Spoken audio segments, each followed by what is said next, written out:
బీఆర్ఎస్ను బీజేపీలో విలీనం చేసేందుకు కేటీఆర్ ఢిల్లీకి వెళ్లారని ప్రభుత్వ విప్ బీర్లా ఐలయ్య ఆరోపించారు. అందుకోసమే ఆయన రాహుల్ గాంధీపై అనుచిత వ్యాఖ్యలు చేస్తున్నారని మండిపడ్డారు. రాహుల్ గాంధీని విమర్శించే స్థాయి కేటీఆర్కు లేదన్నారు. ప్రభుత్వ పథకాలను చూసి కాంగ్రెస్లో చేరుతున్నారని, అసెంబ్లీ సమావేశాల కంటే ముందుగానే 25 మంది బీఆర్ఎస్ ఎమ్మెల్యేలు కాంగ్రెస్లోకి చేరబోతున్నారంటున్న బీర్లా ఐలయ్యలతో మా ప్రతినిధి Sadiq face to face. Birla Ilaiah గారు ఉన్నారు, వారిని అడిగి మరిన్ని విషయాలు తెలుసుకుందాం.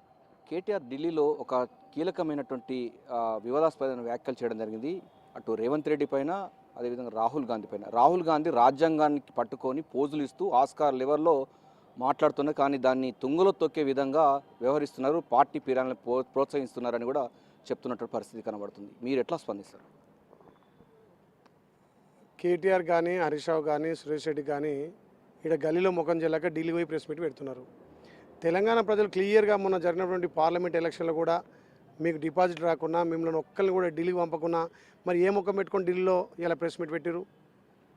నిన్న మొన్న మాట్లాడతాడు ఒక మాజీ మంత్రి శ్రీనివాస్ గౌడ్ కానీ, వినోద్ కుమార్ కూడా మేము బీఆర్ఎస్ పెట్టి తప్పు చేసినాం, మళ్ళీ టీఆర్ఎస్ అంటారు. అంటే తెలంగాణలో తెలంగాణ ప్రజలు 2 సార్లు మిమ్మల్ని నమ్మి అధికారం ఇస్తే తెలంగాణకు ఉన్నటువంటి పేగుబంధాన్ని తెంచుకొని ఒక దురాశతోటి తెలంగాణ సంపద 10 ఏళ్ళు దోచుకొని భారతదేశంలో అన్ని రాష్ట్రాల్లో డబ్బులు వెదజల్లి నేను ఎంపీలను గెలిపించుకొని ప్రధానమంత్రి అవుతానే దురాశతోటే ఇలా బొక్క బొర్ల పడ్డాడు.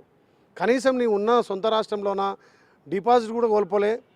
ఇక్కడ తెలంగాణలో బీఆర్ఎస్ పార్టీ బీజేపీ పార్టీ దోస్తాంతోటే బీఆర్ఎస్ పార్టీ బతుకుండగానే తన శరీరంలో ఉన్నటువంటి అవయవాలను బీజేపీకి దానం చేయడం వల్ల ఆ బీజేపీ మొన్న 8 సీట్లు వచ్చాయి తప్ప ఒక్క సీట్లో కూడా మీరు గెలవకపోగా మీకు డిపాజిట్ కూడా రాలే. మరి ఏ మొక్క పెట్టుకొని ఢిల్లీలో మాట్లాడుతున్నావు? ఇవాళ బీఆర్ఎస్ పార్టీ బీజేపీ తోటి మిలాఖత్ కావడం కోసం తోటే వాళ్ళ చెల్లెకు బెయిల్ రావడం ఇప్పించడం కోసం ఈ రకంగా రాహుల్ గాంధీ మీద మాట్లాడుతున్నారు. మీరు కనీసం తెలంగాణలో మీ ముఖం చెల్లదు, ఢిల్లీలో మీ రకంగా ముఖం చెల్లుతుందని రాహుల్ గాంధీ గారి మీద ప్రెస్ మీట్ పెట్టే దమ్ము ధైర్యం మీకుందా? అసలు మీరు అర్హులు అంటున్నాను. ఒక్క సీటు కూడా ఎంపీ సీట్ గెలవను పోయి నువ్వు ఢిల్లీ అంటున్నావు. ఇవాళ పార్టీ ఫిరాయించేది కాంగ్రెస్ పార్టీ కాదు. ఈడ గౌరవ ముఖ్యమంత్రి రేవంత్ రెడ్డి గారి నాయకత్వాన తల్లి సోనియమ్మ ఇచ్చినటువంటి అభయస్థం 6 గ్యారెంటీల్లో ఒక్కొక్కటిగా ఇంప్లిమెంట్ చేసుకొని ఇక్కడ తెలంగాణలో మహిళలకు పెద్దపీట వేసి, రైతులకు పెద్దపీట వేసి, నిరుద్యోగులంతా కూడా ఉద్యోగుల తీర్చిదిద్దుతున్న క్రమంలో ఇవాళ టీఆర్ఎస్లో ఉన్న వాళ్ళు గత 10 ఏళ్ళలో మాకు తెలంగాణలో స్వేచ్ఛ లేదు, ఇలా రాహుల్ గాంధీ గారు ఇచ్చినటువంటి హామీలతో పాటు సోనియమ్మ ఇచ్చినటువంటి హామీలు గౌరవ ముఖ్యమంత్రి ఒక్కొక్కటిగా అమలు చేస్తుంటే ఇక్కడ రైతులను రాజు చేస్తారు, రైతులకు ఏకకాలంలో 2 లక్షల రుణమాఫీ చేస్తారని ఇలా మొన్న పోచారం శ్రీనివాసుడు ఒక ఎగ్జాంపుల్ చెప్పిండు. నేను రైతు బాంధవుని, రైతులు కాంగ్రెస్ పార్టీతో న్యాయమైద్దని పార్టీలో చేరుతున్నట్టుండు. మీ లెక్క భయభ్రాంతులు పెట్టి పార్టీ ఫిరాయించలు చేయలే.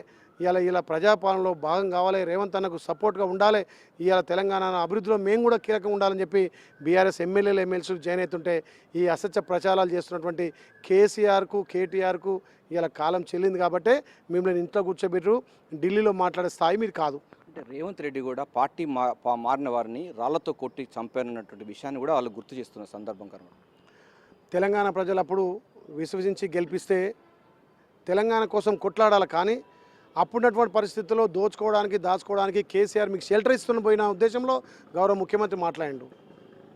తెలంగాణ రావాలని కోరుకున్న మొదటి వ్యక్తిగా రేవంత్ అన్న ఆ సమయంలో టీఆర్ఎస్ కొన్ని సీట్లు గెలిచిన సమయంలో వాళ్ళు ధనార్జనగా అన్ని స్కాములు చేశారు కాబట్టి ఆ రకంగా వాళ్ళు ఆ ఉద్దేశించి మాట్లాడిన మాటలు ఇప్పుడు ఏదైతే హామీ ఇచ్చినామో, ఏదైతే సంక్షేమ పథకాలు తెస్తున్నామో వాటికి ఆకర్షితులై వస్తున్నారు. వాళ్ళ లెక్క కేసులు పెట్టి వాళ్ళ లెక్క పార్టీ ఫిరాయింపులు మేము కాంగ్రెస్ పార్టీ చేయలేదు. కాంగ్రెస్ పార్టీ ఫిరాయింపులకు వ్యతిరేకం.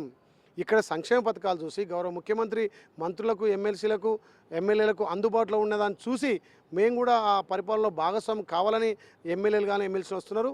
ఇంకా వారం 10-15 రోజుల్లో వాళ్ళ దుకాణం బంద్ అవుతుంది. వాళ్ళకి ఏమున్నా ఆ 4 మిగులుతారు. ఆ 4 కూడా చచ్చిన టీఆర్ఎస్ పార్టీని మోయాలి కదా, అందుకే ఆ 4 మిగులుతుంది తప్ప బీఆర్ఎస్ మొత్తం ఎమ్మెల్యేలు ఖాళీ అవుతాయి. రేవంత్ అన్న నాయకత్వంలో ఇక్కడ ప్రజాపాలన జరుగుతుంది, ప్రజలకు సంక్షేమ పథకాలు అందుతున్నాయి కాబట్టి దానికి ఆకర్షత వస్తుంది తప్ప కాంగ్రెస్ పార్టీ ఎక్కడ కూడా పార్టీ ఫిరాయింపులు చేయదు. కేసీఆర్ గారు ఏదైతే ఫామ్ హౌస్కు పరిమితమైండు, ఇవాళ వీళ్ళు ఢిల్లీకి పోయి మాట్లాడుతుంటే కవిత కోసం బీఆర్ఎస్ పార్టీని బీజేపీలో విలన్ చేయడానికే కవితకు బెయిల్ తీసుకురావడం కోసమే ప్రయత్నాలు చేస్తూ అందరూ భాగంగా ఢిల్లీలో వాళ్ళు ప్రెస్ మీట్ పెట్టారు. ప్రధానంగా కేటీఆర్ ఈ మధ్య కాలంలో ఎక్కువగా పార్టీ పైన ఎక్కువ విమర్శలు చేసడానికి కారణం ఇప్పుడు అంటే ఇక్కడ ప్రజా సంక్షేమాలు ప్రజా అభివృద్ధి ఫలాలు అందుతున్నాయి కాబట్టి మాకు మనుగడ లేకుండా పోయింది. మొన్న మిగిలినటువంటి 14% 13% ఓట్లు కూడా మళ్ళీ మొత్తం డైవర్ట్ అయిపోతున్నాయి, ఉన్న ఎమ్మెల్యేలు జారిపోతున్నారని ఒక బురద జల్లే కార్యక్రమం. ఆయన మొన్న స్టేట్మెంట్ ఇస్తే నాకు నిజంగా నవ్వొచ్చింది. పాదయాత్ర చేస్తా అంటుండు. దేని మీద పాదయాత్ర చేస్తావు? రైతులకు గతంలో నువ్వు రుణమాఫీ చేసినామనా, నువ్వు డబుల్ బెడ్రూమ్ కట్టించినామనా, ఉద్యోగాలు ఇచ్చినామనా, ఏ సంక్షేమ పథకాలు ఇచ్చినావు? నీ ఇల్లే సంక్షేమం చేసుకున్నావు తప్ప తెలంగాణ ప్రజలను ఒరగబెట్టిందే ఉంది. ఇప్పుడు పాదయాత్ర చేస్తుంటున్నావు, చెయ్యి. గౌరవ ముఖ్యమంత్రి రేవంత్ రెడ్డి గారు ఏదైతే సంక్షేమ పథకాలు అందిస్తుండో, మా తల్లి సోనియమ్మ ఇచ్చినటువంటి అభయహస్తం మేము గ్యారెంటీలను అమలు చేసినామో ఒక్కొక్కటిగా గ్రామాలకు చెప్పు. తెలంగాణ మా ఆడపడుచులకు చెప్పు. ఉచితంగా బస్ సౌకర్యం కల్పించరు, 500కే గ్యాస్ ఇస్తున్నారు, ప్రతి ఇంటికి 200 యూనిట్లు ఫ్రీ కరెంట్ ఇస్తున్నారు, రైతన్నకు రైతు భరోసా ఇస్తున్నారు, ఏకకాలంలో 2 లక్షల రుణమాఫీ చేస్తున్నారు, నిరుద్యోగులకు ఉద్యోగాలు ఇస్తున్నారని చెప్పు. నువ్వు పాదయాత్ర చేసి అట్లనే తెలంగాణ ప్రజలు మేము గౌరవిస్తారు. తెలంగాణ తేగు బంధాన్ని తెంపుకొని ఇవాళ బీఆర్ఎస్ని పెట్టి మళ్ళీ ముఖం పెట్టుకొని ఇవాళ వినోద్ తోటి అదేవిధంగా శ్రీనివాస్ గౌడ్ తోటి అయ్యో మేము బీఆర్ఎస్ను పెట్టడం వల్ల ఏమో ఓడిపోయిందని చెప్తున్నాం. అంటే తెలంగాణ పేరు కూడా ఉచ్చరించడానికి కేసీఆర్కు ఇష్టం లేకనే బీఆర్ఎస్ పెట్టుకుంది కాబట్టి ఇవాళ తెలంగాణ ప్రజలు మేము బొందబెట్టారు. అంటే పార్టీలోకి ఇంకెంతమంది మారే అవకాశం ఉంది? ఎందుకంటే మీరు కూడా ఇంకో 25 మంది వస్తారు అని కూడా చెప్తున్నారు. నేను ఆలోచన చేస్తుందంటే వాళ్ళకి ఏం మిగిలినా బీఆర్ఎస్కి ఒక 4 మిగులుతారు. నువ్వు చూడండి, ఖచ్చితంగా గౌరవ ముఖ్యమంత్రి నాయకత్వాన ప్రజా సంక్షేమాన్ని అందిస్తుండు. ముఖ్యంగా ఎమ్మెల్యేలతోటి మంత్రులతోటి ఉన్న చొరవ చూసి అందరూ కూడా టీఆర్ఎస్ ఎమ్మెల్సీలు ఎమ్మెల్యేలు కూడా పెద్ద స్థాయిలో జాయిన్ కాబోతారు. వాళ్ళకి పార్టీలో మిగిలేదు 4 మిగులుతారు. మీరు విప్పుగా చెప్తున్నారండి. ఇప్పుడు ప్రధానంగా చూసినట్టయితే అంటే మీకు బడ్జెట్ సమావేశాల వరకు బీఆర్ఎస్ పార్టీ మొత్తం కాంగ్రెస్ పార్టీలు వినే అవకాశం ఉందా? అవకాశాలు మెండుగా ఉన్నాయి. మా గౌరవ ముఖ్యమంత్రి కోసం ఎదురు చూస్తున్నారు. ఎప్పుడు ఢిల్లీలో ఉంటే కూడా ఇక్కడ వచ్చి వెయిట్ చేస్తారు కదంటే మేము అందులో భాగస్వామ్యం కావాలి. సంక్షేమ పథకాలు అందించట్లో మేము కూడా మా నియోజకవర్గాల్లో కాన్స్టిట్యూన్సీని అభివృద్ధి చేసుకోవాలి. 10 ఏళ్ళు మా నియోజకవర్గాలకు అధికారం ఉన్నా మేము న్యాయం చేయలేకపోయినాం, సంక్షేమ పథకాలు అందియకపోయినాం. అప్పుడు డబుల్ బెడ్రూమ్ అన్నాం, రైతు రుణమాఫీ అన్నాం, ఉద్యోగాలు అన్నాం, ఏది చేయలేక మాకు అప్పుడు ఇబ్బంది కలిగింది. కాబట్టి ఈ గౌరవ ముఖ్యమంత్రి రేవంత్ రెడ్డి గారి నాయకత్వాన ఇవన్నీ సంక్షేమ పథకాలు అందుతున్నాయి కాబట్టి దాంట్లో భాగస్వామ్యం కావాలని చేయలేదు తప్ప ఎక్కడ పార్టీ ఫిరాయింపులు కాదు. వాళ్ళని ఎక్కడ కూడా ప్రలోభాలు పెట్టో లేకపోతే బెదిరించో చేసుకునేది కాదు. ఈ అసెంబ్లీ సమావేశాల వరకు బీఆర్ఎస్ మాత్రం కాలైపోతుంది. అంటే ప్రధానంగా బీఆర్ఎస్ పార్టీలు ఉన్నప్పుడు వాళ్ళు రాజకీయ పునరీకరణ కోసమే మేము పార్టీ సంబంధించి ఇతర పార్టీ వాళ్ళు మా పార్టీలోకి వచ్చారంటున్నారు. మీరేమో అభివృద్ధికి సంబంధించినటువంటి వారు చూసి వస్తున్నట్టున్నారు. ఏంది డిఫరెన్స్ ఏంది రెండింటికి? అప్పుడు ఆయన ప్రజలకు కానీ ఎమ్మెల్యేలకు కానీ ఎమ్మెల్సీలకు కానీ మంత్రులకే అందుబాటులో లేకపోయేది. ఎక్కడ సంక్షేమ పథకాలు కనీసం నా నియోజకవర్గానికి గిది ఉందని చెప్పుకోవడానికి ముఖ్యమంత్రి అయిపోయారు కదా. ఇవాళ నేను ఆలేరు ఎమ్మెల్యేగా ఇప్పటికీ 25 సార్లు 30 సార్లు గౌరవ ముఖ్యమంత్రిని కలిసిన. వాళ్ళు కనీసం 5 ఏళ్లలో 2 సార్లు కూడా ముఖ్యమంత్రి కలిసినో కలలేదో. నేను ఒక ఎమ్మెల్యేగా మా ముఖ్యమంత్రిని 25 సార్లు కలిసి మా నియోజకవర్గానికి ఈ రకంగా నిధులు కావాలి సార్, ఇక్కడ ప్రాంత ప్రజలు నీళ్ళకి ఇబ్బంది ఉంది, సాగునీటికి విస్మరించారు. గతంలో ముఖ్యమంత్రి గంధమల్ల కడతాడు, అక్కడ నీళ్ళు అందిస్తాడు, ఏ ఒక్క పని చేయలే, దుబారాగా ఖర్చు పెట్టి తప్ప ఎక్కడ కూడా ప్రజా సంక్షేమ పథకాలు కానీ రైతులకు కానీ అక్కడ నిరుద్యోగ సమస్య కానీ ఏది తేలదని చెప్పి నేను చెప్పుకోవడానికి యాక్స్ అంటే ఈ ముఖ్యమంత్రి చొరవ, ఈ ముఖ్యమంత్రి చూస్తున్నటువంటి అభివృద్ధి కార్యక్రమాలు సంక్షేమ పథకాల అమలుతో ఆకర్షితులై వస్తుంది తప్ప ఎవరు కూడా పార్టీలకు బలవంతంగానో దేని అవసరం లేదు.